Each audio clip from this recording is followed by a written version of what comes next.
नमस्कार दोस्तों, जय हिंद। फास्ट स्टडी के यूट्यूब चैनल में आप सभी का स्वागत है।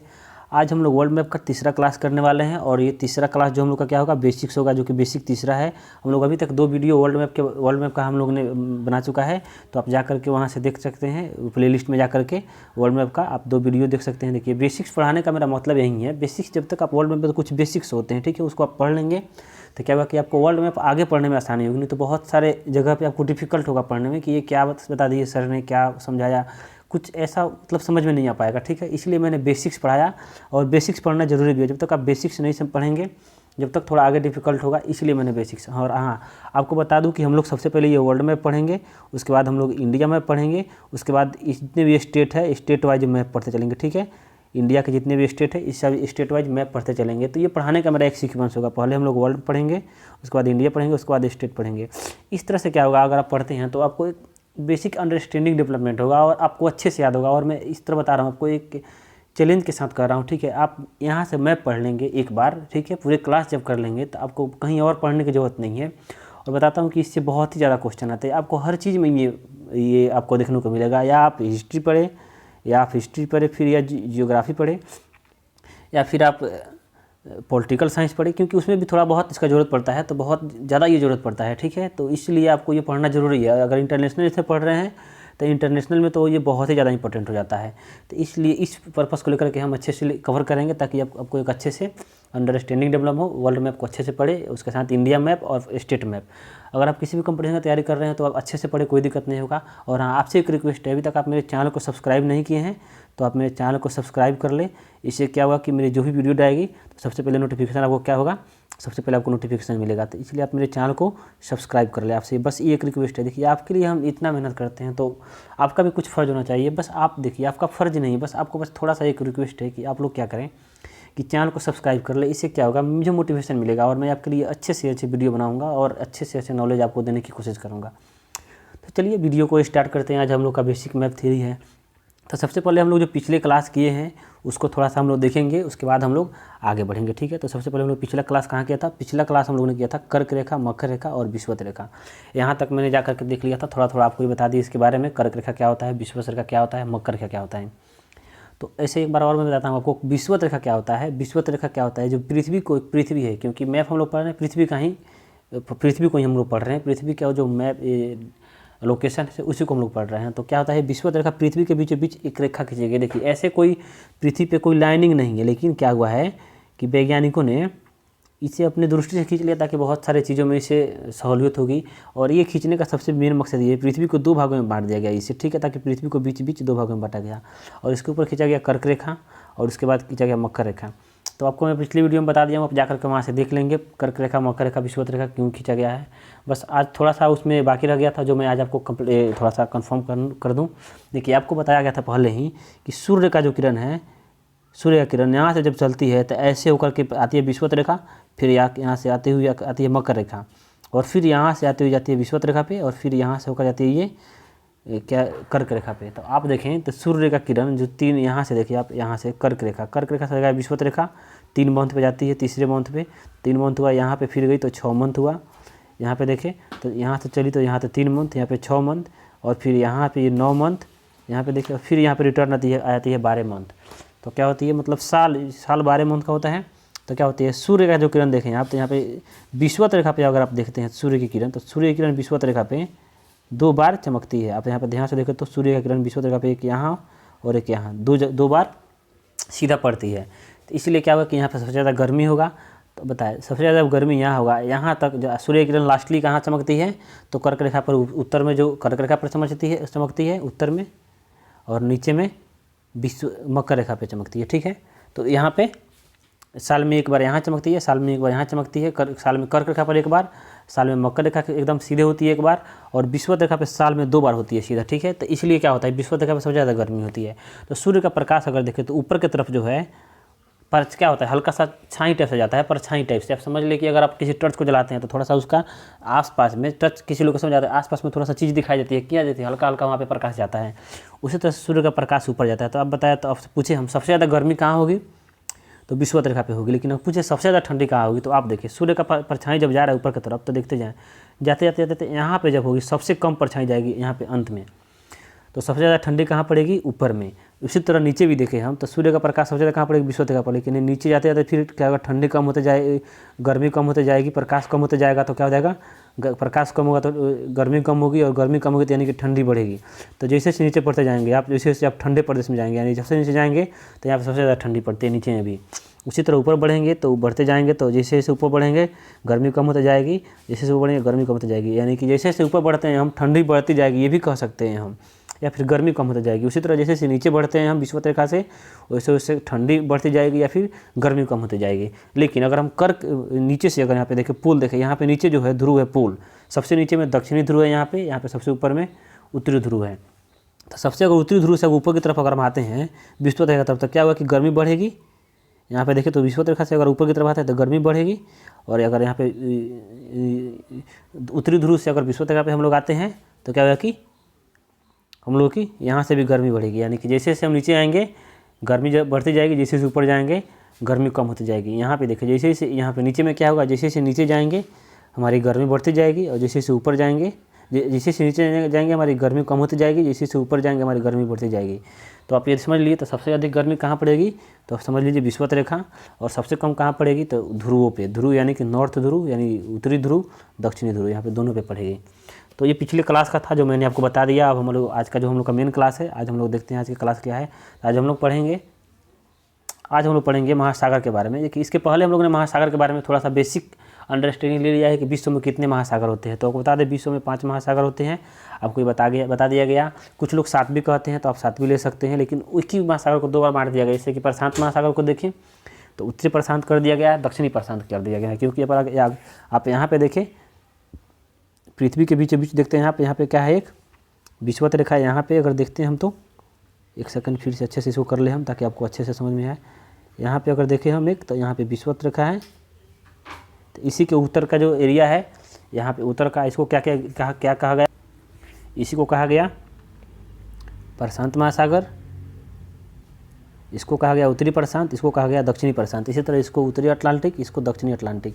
लेकिन हम लोग ये उत्तरी दक्षिणी नहीं पढ़ेंगे, हम लोग जो आज पढ़ेंगे बस उसके बारे में, जो हमने महासागर पढ़ लिया उसके जो कुछ विशेषताएं होती है इस महासागर की, तो उन चीज़ों को हम लोग आज पढ़ने की कोशिश करेंगे। देखिए तो विश्व में कुल कितने महासागर होते हैं, 5 महासागर होते हैं। तो पहला क्या है हम लोग का, प्रशांत महासागर। तो देखिए यहाँ पे है प्रशांत महासागर। आप ये रीजन तो देखें, ये जो रीजन ये है प्रशांत महासागर का, ये रीजन है प्रशांत महासागर का। और यहाँ पे भी देखें तो यहाँ पे जो ये रीजन है, ये जो रीजन यहाँ पे ये जो रीजन है, यहाँ से ये देखें तो आप, ये जो है प्रशांत महासागर का रीजन है। ठीक है, तो प्रशांत महासागर आपको दोनों तरफ दिखेगा। तो देखिए अगर आपको प्रशांत महासागर यहाँ दोनों तरफ दिख रहा है, लेकिन प्रकाश ये क्या है, पृथ्वी गोल है, जिसके कारण ये प्रशांत महासागर दोनों तरफ कट के दिखता है। लेकिन हम देखिए प्रशांत महासागर ऐसा नहीं है। प्रशांत महासागर कुछ इस प्रकार है। अगर हम देखें तो देखिए यहाँ पे देखिए ये है प्रशांत महासागर, यहाँ पे देख लें ये है प्रशांत। देखिए अगर यहाँ पे देखते हैं तो प्रशांत महासागर पहले देखिए, अगर यहाँ पे देखिए प्रशांत महासागर तो उत्तरी अमेरिका, यहाँ पे देखो तो ये उत्तरी अमेरिका, और यहाँ पे दक्षिणी अमेरिका से सीमा बना रही है। इधर देखो तो यहाँ पे एशिया से बना रही है, प्लस ऑस्ट्रेलिया से बना रही है। देखिए आपको दिखाते हैं यहाँ पे मेन लोकेशन प्रशांत महासागर का। यहाँ पे देखिए आप, ये है प्रशांत महासागर। प्रशांत महासागर की देखिए तो यहाँ पे देखिए उत्तरी अमेरिका से बॉर्डर बना रही है, यहाँ पे दक्षिणी अमेरिका से। प्रशांत महासागर कुछ इस आकार की है। ठीक है, अगर आप लोग देखें तो ये है प्रशांत महासागर। ठीक है, और यहाँ पे ऑस्ट्रेलिया से और यहाँ पे एशिया से हो गया, तो ये प्रशांत महासागर है। प्रशांत महासागर की बात करें हम लोग तो ये क्या है, त्रिभुजाकार है। कुछ देखें तो थोड़ा सा त्रिभुज के आकार का हल्का सा दिखता होगा। ठीक है, एंगल इसका कुछ, ठीक है, इस तरह से कुछ त्रिभुज के आकार का दिख रहा है आपको। तो इसका आकार अगर हम लोग पूछे तो क्या होगा, आकार होगा त्रिभुजाकार होगा, त्रिभुजाकार होगा इसका आकार। प्रशांत महासागर के आकार क्या है, त्रिभुजाकार। और ये विश्व की सबसे बड़ी महासागर है, विश्व की सबसे बड़ी महासागर है। और प्रशांत महासागर क्या है, त्रिभुजाकार की है, और विश्व की सबसे बड़ी महासागर है। और देखिए सबसे दुनिया का सबसे बड़ा खाई जो है इसी महासागर में पाया जाता है। ठीक है, विश्व दुनिया की सबसे बड़ी खाई जो है इसी महासागर में पाई जाती है। वो कहाँ पे पाई जाती है, वो यहाँ पे पाई जाती है। ठीक है, इस रीजन में देखे तो यहाँ पे यहीं पाई जाती है मैरियाना गर्त, मैरियाना की खाई। जो बता दें तो 11,233 मीटर की है गहराई है। ठीक है, विश्व की सबसे गहरी ये खाई है। देखिए समुद्र में क्या है कि आपको बताएंगे, जब ये थोड़ा सा हम बता रहे हैं समुद्र के बारे में हम लोग अच्छा से पढ़ेंगे, महासागर के बारे में डिटेल में ये लास्ट में पढ़ेंगे हम लोग। बस ये थोड़ा सा बेसिक आपको दे रहे हैं ताकि आपको पढ़ने में थोड़ा सा आसानी रहे, लेकिन इसके डिटेल में पढ़ेंगे। जिस तरह से पृथ्वी पे पहाड़ होती है, पर्वत होती है, पठार होती है, मैदान होती है पृथ्वी पे स्थलीय भाग पे, सेम उसी तरह के पानी के अंदर भी पहाड़ होती है, पर्वत होती है, बहुत सारी चीज़ें होती है, खाई होती है, गहराई होती है, ये होती है, तो ये सारी स्थलाकृतियाँ वहाँ पे भी पाई जाती है। तो आपको हम जब पढ़ाएंगे अच्छे से, लास्ट में जब पढ़ाएंगे आपको हम ये लास्ट में जब पढ़ाएंगे अच्छे से इसको, जब डिटेल में स्थलाकृतियों के बारे में, इसके समुद्र के स्थलाकृतियों के बारे में, महासागर की तो बताएंगे, लेकिन अभी हम जो है बेसिक लेकर के। तो सबसे बड़ी इसकी आकार किस आकार की है, तो ये त्रिभुजाकार की है। प्रशांत महासागर त्रिभुजाकार की है। अगर इसकी देखा जाए सबसे बड़ी खाई, गहरी खाई कौन सी है इसकी, सबसे बड़ी कौन सी है, मेरियाना गर्त, मेरियाना गर्त, मेरियाना की खाई, मेरियाना गर्त, जो कि विश्व की सबसे बड़ी खाई है। प्रशांत महासागर की भी सबसे बड़ी खाई है और विश्व की भी सबसे बड़ी। इसकी गहराई कितनी है, 11,233 मीटर। ठीक है। अगर क्षेत्रफल की दृष्टि से देखा जाए प्रशांत महासागर को, तो क्षेत्रफल की दृष्टि से प्रशांत महासागर विश्व की पहला महासागर है क्षेत्रफल की दृष्टि से, जो कि विश्व के कुल विश्व के 29.9% हिस्सा लेकर के ये बैठी हुई है। ठीक है। क्षेत्रफल की दृष्टि से प्रशांत महासागर को देखो तो क्या है, विश्व की सबसे बड़ी महासागर है कौन, प्रशांत महासागर। ठीक है। और विश्व की सबसे गहरी महासागर भी है प्रशांत महासागर, क्योंकि सबसे बड़ी खाई प्रशांत महासागर में ही है। तो विश्व की सबसे बड़ी महासागर प्रशांत महासागर कितना परसेंट हिस्सा लेकर बैठी है पूरे महासागर का, तो 29% हिस्सा, 29.9 यानी लगभग 30% के आसपास लेकर के बैठी है। देखिए प्रशांत महासागर में बहुत सारे द्वीप है। अगर द्वीप की हम लोग बात करें तो द्वीप है, इसमें बहुत सारे द्वीप है, लगभग इसमें है 20,000, लगभग 2,000 के आसपास द्वीप है। 20,000 नहीं, लगभग 2,000 के आसपास द्वीप है इसमें। ठीक है। कितना, लगभग 2,000 के आसपास इसमें द्वीप पाए जाते हैं प्रशांत महासागर में। तो प्रशांत महासागर की आकार किस आकार की है, तो त्रिभुजाकार। अगर विश्व की सबसे बड़ी खाई कहाँ है, प्रशांत महासागर में, उसका नाम क्या है, मेरियाना गर्त। कितनी है, 11,233 मीटर। विश्व के क्षेत्रफल के, विश्व के महासागर का कितना क्षेत्रफल ये अकेले लेती है, तो 29.9%, अप्रॉक्स 30%, यानी कि विश्व के महासागर में सबसे बड़ा महासागर कौन सा है, प्रशांत महासागर है। ठीक है। अगर उत्तर से दक्षिण की इसकी देखें हम लोग चौड़ाई देखें, उत्तर से दक्षिण अगर देखें यहाँ पे उत्तर से दक्षिण, एक बार हम इसको क्लीन कर दें ताकि आपको अच्छा से समझ में आए, ये आप याद कर ले। ठीक है। अगर उत्तर से दक्षिण की बात करें हम लोग, तो देखिए इस रीजन से यहाँ से लेकर के इधर के, ठीक है, तो इस उत्तर से दक्षिण की अगर देखें चौड़ाई देखें हम लोग इसकी, तो उत्तर से दक्षिण इसकी चौड़ाई है 14,880 किलोमीटर इसकी चौड़ाई है। ठीक है। उत्तर से दक्षिण इसकी चौड़ाई है 14,880 किलोमीटर। और वहीं हम लोग पूरब से पश्चिम की बात करें,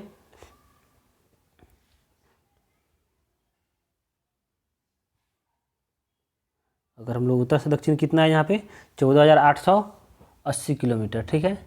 तो आप लोग इसको याद रखेंगे। और इसमें द्वीप की संख्या कितनी है, 2,000।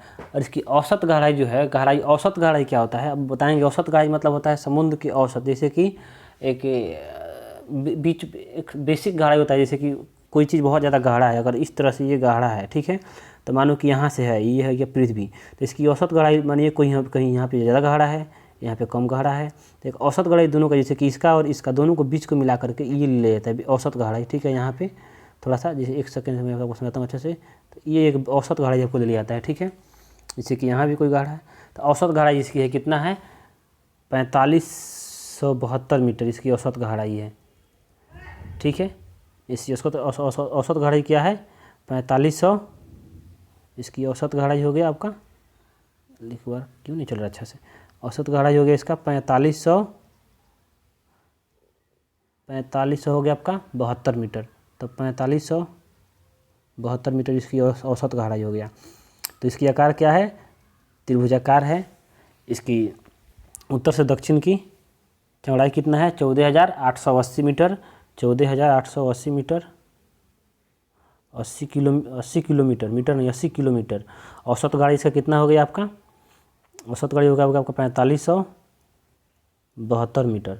इसकी आकार क्या हो गया, त्रिभुजाकार। सबसे गहरी खाई मेरियाना गर्त, जो कितनी है 11,233 मीटर, 11,233 मीटर। उसके अलावा अगर देखें हम लोग, अब हम लोग देखते हैं अटलांटिक महासागर, प्रशांत महासागर हो गया। तो आप लोग प्रशांत महासागर इतना आप लोग याद रखेंगे प्रशांत महासागर के बारे में। और इसकी सीमा हम लोग देखें तो सीमा ये किससे बनाती है, तो देखिए इधर बनाती है नॉर्थ अमेरिका, उत्तरी अमेरिका से, इधर बनाती है दक्षिणी अमेरिका, कितनी दो महाद्वीप से इधर बनाती है दक्षिण, या ये क्या है, ये पूर्व में हो गया। पूर्व में किससे बनाती है, उत्तरी अमेरिका से और दक्षिणी अमेरिका से। अगर पश्चिम की बात करें तो पश्चिम एशिया से बनाती है और फिर यहाँ पे ऑस्ट्रेलिया से। तो ये इसकी चौहद्दी, एक तरह से कहे तो चौहद्दी हो गया। उत्तर में आर्कटिक से बनाती है और दक्षिण में आपको दक्षिणी महासागर से इसकी सीमा बनती है। ठीक है, तो आप लोग इतना बनाएंगे, ये याद रखेंगे। यहाँ पे पूरब में नॉर्थ अमेरिका, साउथ अमेरिका और पश्चिम में एशिया, ऑस्ट्रेलिया, और उत्तर में क्या होगा, आर्कटिक से, और नीचे में दक्षिणी महासागर से इसकी सीमा बनती है। ठीक है, तो हम लोग अब नेक्स्ट लेते हैं, क्या हम लोग का नेक्स्ट है, नेक्स्ट है हम लोग का अटलांटिक महासागर।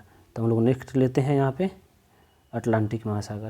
तो देखिए अटलांटिक महासागर हम लोग की बात करें, अटलांटिक महासागर की, एक बार क्लीन कर दे इसको ताकि अच्छे से आपको आए समझ में।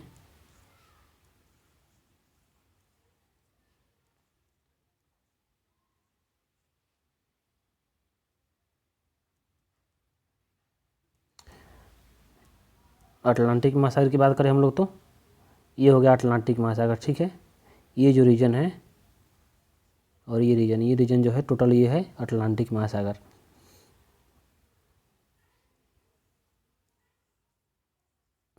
तो ये रीजन हो गया आपका, ये है आपका अटलांटिक महासागर। देखिए अगर अटलांटिक महासागर को आप ध्यान से देखें तो ये इस आकार की दिख रही है। ठीक है, इसकी आकृति की है, इसकी आकृति क्या है, इस आकार की है। इस आकार की इसकी आकृति है। किस किस महादेश से सीमा बनाती है, तो आप देखेंगे ये महादेश से, ये देखिए इधर तो उत्तरी अमेरिका से क्या बनाती है सीमा, पश्चिम में उत्तरी अमेरिका से और दक्षिण अमेरिका से बनाती है सीमा। अगर पूरब में देखें तो ये यूरोप से बनाती है और अफ्रीका से बनाती है सीमा। तो ये सीमा इसकी हो गया। तो सब ये इसकी आकृति क्या हो गया, इस आकृति की, और इसकी सीमा क्या हो गया, उत्तरी अमेरिका से और पश्चिम में उत्तरी अमेरिका, दक्षिणी अमेरिका और पूरब में ये यूरोप और अफ्रीका से बनाती है। और देखिए सबसे व्यस्ततम इसको बोलते हैं, सबसे व्यस्ततम महासागर, क्योंकि अगर आप देखें ब्रिटिश से, अमेरिका से जितना भी व्यापार होते हैं यूरोप के लिए, ये सारे इसी महासागर से होते हैं, इसीलिए सबको व्यस्ततम। अफ्रीका के व्यापार इसी महासागर से होती है, इसीलिए इसको सबसे व्यस्ततम महासागर कहा जाता है। ठीक है, ये सबसे व्यस्ततम महासागर। अगर इसकी एरिया देखें तो ये विश्व का दूसरा सबसे सेकेंड बड़ा महासागर है। ठीक है, ये विश्व की दूसरा सबसे बड़ा महासागर है।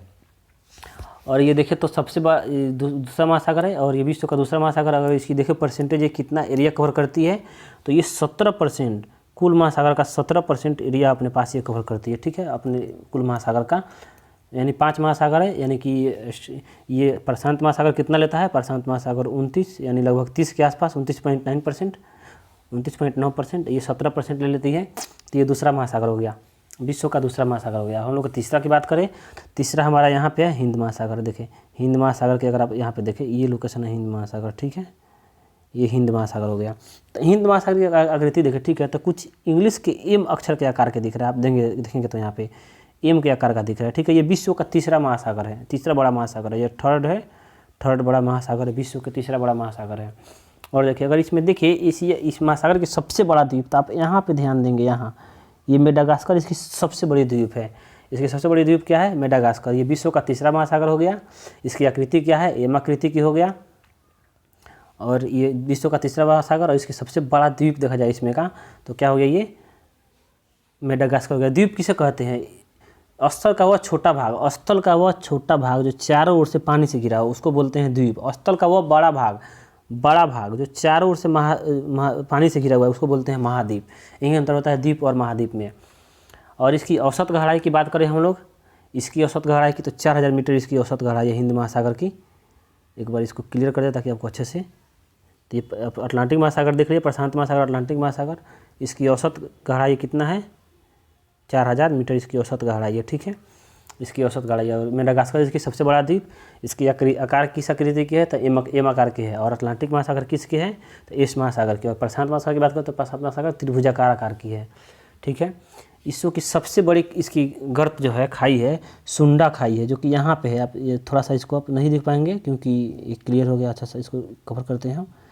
देखिए मैं आपको बता देता हूँ, यहीं पे वो खाई है। ठीक है, यहाँ पे है वो, अगर आप देख रहे हैं तो यहीं पे वो सुंडा गर्त है। ठीक है, जो कि इसकी सबसे बड़ी गर्त है, सबसे बड़ी खाई है, और दुनिया के दूसरा सबसे बड़ा ये गर्त है, खाई है। ठीक है, प्रशांत महासागर में पाया जाता है। अगर इसकी विस्तार देखें हम लोग तो क्या है, अगर आप यहाँ पे देखें तो यहाँ पे आपको बताया गया था कि ये विषुवत रेखा है, और यहाँ से क्या गया, क्या विषुवत रेखा, और यहाँ पे देशांतर या अक्षांश रेखा इसको बुलाता है। ये देशांतर, देशांतर देखें यहाँ पे है, देशांतर के इधर के हम लोग भाग को बोलते हैं पश्चिमी देशांतर, ये बोलते हैं पूर्वी देशांतर। अगर ये जो अक्षांश में है विषुवत रेखा, इसको ऊपर को बोलते हैं उत्तरी अक्षांश, इसको बोलते हैं दक्षिणी अक्षांश या उत्तरी गोलार्ध, दक्षिणी गोलार्ध। तो इसी तरह अगर हिंद महासागर की देखें, अगर लोकेशन देखें हम लोग, तो हिंद महासागर क्या है, 15 डिग्री, ये क्या है 15 डिग्री से कितना है 20 डिग्री, सॉरी 20 डिग्री है, ये है 20 डिग्री से लेकर के, ये 20 डिग्री पूर्वी देशांतर से लेकर के, क्योंकि यहाँ पे देखिए इसके भाग है पूर्वी देशांतर से लेकर के 115 डिग्री पूर्वी देशांतर इसका विस्तार पाया जाता है। ये जो है ये रीजन कहा जा रहा है, ठीक है। ये रीजन, ये जो है ये जो एरिया है इसका 20 डिग्री पूर्वी देशांतर से 115 डिग्री पूर्वी देशांतर तक ये पाया जाता है। देखिए हिंद महासागर के अगर विस्तार देखें आप, तो हिंद महासागर का अधिकतर विस्तार आप देखेंगे, हिंद महासागर का आपका अधिकतर विस्तार अगर आप देखते हैं हिंद महासागर का, तो आप देखिए ये जो है यहाँ पे हो गया विषुवत रेखा, इसके देखेंगे सबसे इसका विस्तार अधिकतर दक्षिण में ही है, तो इसीलिए देखिए उत्तर में इसका कम विस्तार है, इसीलिए इसको अर्ध महासागर भी बुलाता है, अर्ध महासागर। और अटलांटिक महासागर को अंध महासागर बुलाता है, आप इसको याद रखेंगे, अटलांटिक महासागर को अंध महासागर बुलाता है, इसको अर्ध महासागर भी बुलाता है, ठीक है। अर्ध महासागर किसको बुलाता है, हिंद महासागर को, अटलांटिक महासागर को अंध महासागर बुलाता है।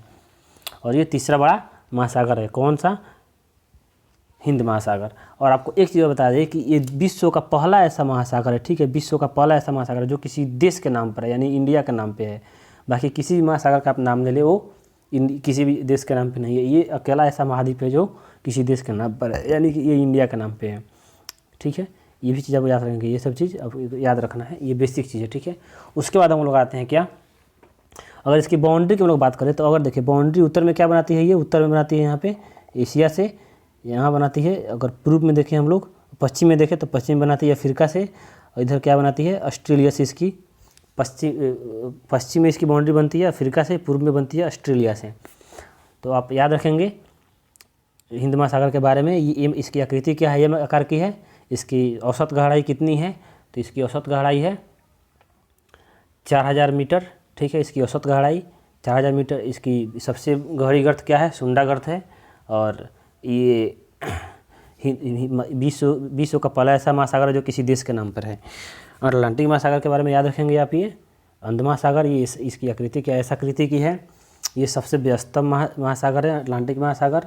इसकी बॉर्डर किससे किससे लगती है, तो इसको पता है आपको, पश्चिम में लगती है आपको उत्तरी अमेरिका, दक्षिणी अमेरिका से, और पूरब में यूरोप और अफ्रीका से लगती है। हिंद महासागर की भी देखिए किसकी किससे बॉर्डर लगती है, तो उत्तर में लगती है आपको एशिया से, पश्चिम में लगती है अफ्रीका से, पूरब में लगती है ऑस्ट्रेलिया से। और इसको क्या बोलते हैं, अटलांटिक महासागर को अंध महासागर, हिंद महासागर को अर्ध महासागर, क्योंकि ये आधा भाग में ही है, पृथ्वी के दक्षिण में ज़्यादा इसकी विस्तार है, इसलिए इसको अर्ध महासागर बोलते हैं। इसकी सबसे बड़ी द्वीप कौन सी हिंद महासागर की, तो मेडागास्कर। और अटलांटिक की बात करें तो यहाँ पे ग्रीनलैंड है, और ग्रीनलैंड विश्व का भी सबसे बड़ा द्वीप है, ठीक है, ये चीज़ आप याद रखें, ग्रीनलैंड। और प्रशांत महासागर हम लोग देख लेते हैं, प्रशांत महासागर को पढ़ा दिया गया, तो प्रशांत महासागर की आकृति क्या है, त्रिभुजाकार। विश्व की सबसे बड़ी महासागर प्रशांत महासागर। उसकी औसत गहराई कितनी है, तो उसकी औसत गहराई है आपको 4572 मीटर। कितना है, 4572 मीटर। और ये कुल पृथ्वी का कुल महासागर का कितना परसेंट लेती है क्षेत्रफल, तो 29.9%, लगभग 30%। अब हम लोग आ जाते हैं तीन महासागर हम लोग पढ़ लिए, अब चौथा हम लोग महासागर पढ़ेंगे। चौथा महासागर का नाम क्या है, चौथा महासागर हमारा, पहले हम लोग इसको क्लीन कर ले अच्छा से, उसके बाद पढ़ेंगे चौथा महासागर। तो चौथा महासागर हमारा है यहाँ पे, अगर आप देखें तो ये जो रीजन है आप ये देखें, ये रीजन कट, तो ये देखिए अब अटलांटिक महासागर ऊपर से आ रही है, यहाँ तक आ रही है, हिंद महासागर ऊपर से आ रही है, यहाँ तक आ रही है, प्रशांत महासागर ऊपर से आ रही है, यहाँ तक आ रही है। और ये तीनों को भाग को, ठीक है ना, काट करके, ठीक है, थोड़ा थोड़ा काट करके एक नीचे बना दिया गया है, ये रीजन दक्षिणी महासागर, ठीक है। तो इसकी कुछ विशेषता नहीं है, ये तीनों महासागर को काट करके बनाया गया है, तो ये दक्षिणी महासागर, क्योंकि दक्षिण में इसलिए इसको दक्षिणी महासागर बोलते हैं। और ये अंटार्कटिक का जो महाद्वीप है उसे सटा हुआ है, इसीलिए इसको अंटार्कटिक सागर भी बोलते हैं, महासागर भी बोलते हैं। तो ये हो गया चौथा महासागर हो गया, इसकी कुछ खास विशेषता नहीं है। और 5 हम लोग देखें तो 5 जो कि 5 ऊपर का ये रीजन है, ठीक है, ऊपर का ये रीजन, इस रीजन को बोलते हैं हम लोग आर्कटिक महासागर, ठीक है। ये 5वां रीजन है, ठीक है, 5वां है और ये क्षेत्रफल की दृष्टि से भी सबसे छोटा है। तो ये 5वां कौन सा हो गया, आर्कटिक महासागर। ये सबसे छोटा है, ये उतना खास नहीं है क्योंकि यहाँ पे अधिकतर ज़्यादातर बर्फ़ पाया जाता है इस रीजन में। ये अधिकतर बर्फ़ ज़्यादा पाया जाता है, तो हमेशा बर्फ़ से ढका रहता है ये महासागर, यूँ कहें तो ये कौन सा महासागर हो गया, आर्कटिक। तो आपको 3 महासागर पढ़ाए हैं, प्रशांत महासागर तो याद करें, एक बार फिर से रिवाइज करें। प्रशांत महासागर त्रिभुजाकार की सबसे बड़ी उसकी खाई मेरियाना गर्त जो कहाँ पाई जाती है, यहाँ पे फिलीपींस के पास पाई जाती है। हिंद महासागर की सबसे बड़ी गर्त खुनसुंदा गर्त जो कि विश्व की दूसरी, और मेरियाना गर्त विश्व की पहली सबसे बड़ी गर्त है, सबसे गहरी गर्त, और सुंडा दूसरी है, तो सुंडा यहाँ पे पाई जाती है। और प्रशांत महासागर त्रिभुजाकार आकार की कुल क्षेत्रफल कितना लेकर रखी है, 29.8%, 9%, लगभग 30%। अटलांटिक इसकी आकृति त्रिभुजाकार की है। और ये किसके साथ बॉर्डर शेयर करती है, तो उत्तरी अमेरिका, दक्षिणी अमेरिका, उसके बाद एशिया प्लस ऑस्ट्रेलिया से अपना बॉर्डर शेयर करती है। और उसके बाद अटलांटिक महासागर, इसकी आकृति क्या है, ऐसा आकृति की है, सबसे व्यस्तम इसको बोलते हैं महासागर। और ये क्या है कि सबसे व्यस्तम, इसको अंध महासागर भी बोलते हैं। उसके बाद हिंद महासागर में ये आकृति की होती है, इसकी सबसे बड़ी द्वीप है मेडागास्कर। और अटलांटिक महासागर में देखो तो इसकी सबसे बड़ी कौन है, ग्रीनलैंड, और विश्व की भी सबसे बड़ी द्वीप है वो। तो आज बस इस वीडियो में इतना ही। आज हम लोग महासागर में जो थोड़ा बेसिक्स था मैंने कंप्लीट कर लिया। अब महासागर के बारे में डिटेल में पढ़ेंगे, इसकी ऊंचा ऊंच खाई, ये चीज़ हम लोग लास्ट क्लास में पढ़ेंगे। ये चीज़ अभी की चीज़ें नहीं है, आपको समझ में आएगी भी नहीं, ये हम लोग लास्ट में क्लास पढ़ेंगे। जो इसकी कौन सी खाई है, क्या इसकी महासागर में क्या क्या कौन सी पहाड़ है, कहाँ से कहाँ विस्तार है, इन सारी चीज़ों को हम लोग पढ़ेंगे। कब लास्ट में पढ़ेंगे, लास्ट में कब पढ़ेंगे, जब ये सारे हम लोग वर्ल्ड मैप कंप्लीट कर लेंगे तो उसी में लास्ट में पढ़ेंगे, क्योंकि वो भूगोल का विषय है। तो हम लोग एक लास्ट में ही पढ़ेंगे ताकि आपको अच्छा से समझ में भी आए। मैप पढ़ने के बाद एक अच्छा से समझ में जाएगा। और नेक्स्ट वीडियो हम लोग पढ़ेंगे महाद्वीप के बारे में, महाद्वीप का भी कुछ थोड़ा सा ओवरव्यू लेंगे ताकि आपको अच्छे से समझ में आए। उसके बाद हम लोग जितने भी कंट्री है वो कंट्री को हम लोग एक एक करके कंट्री को याद करते चलेंगे और एक एक करके सीक्वेंस वाइज आपको पढ़ाया जाएगा डिटेल में। तो बस आज की वीडियो को हम लोग यहीं पे समाप्त करते हैं। तब तक के लिए जय हिंद, जय भारत, वंदे मातरम। और हाँ, आप लोग से एक रिक्वेस्ट है, अगर अभी तक आप चैनल को सब्सक्राइब नहीं किए तो प्लीज़ आप लोग चैनल को सब्सक्राइब कर दें। बस आपसे मेरा एक ही रिक्वेस्ट है अब, और आपसे कुछ एक्स्ट्रा मुझे चाहिए भी नहीं, बस आप इतना ही कर दीजिए। चलिए तब तक के लिए धन्यवाद, थैंक यू।